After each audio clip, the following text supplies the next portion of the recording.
Muchos creen que la ansiedad siempre se nota, pero no siempre hace ruido.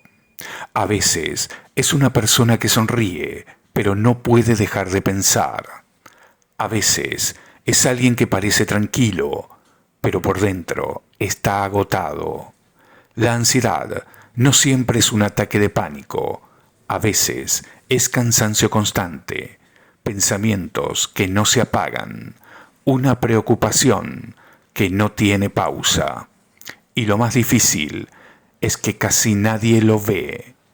Por eso, si estás luchando en silencio, no significa que no esté pasando nada. Significa que sos fuerte, pero también que necesitas descansar. No todo lo que duele se nota. Esto es Mentes Modernas.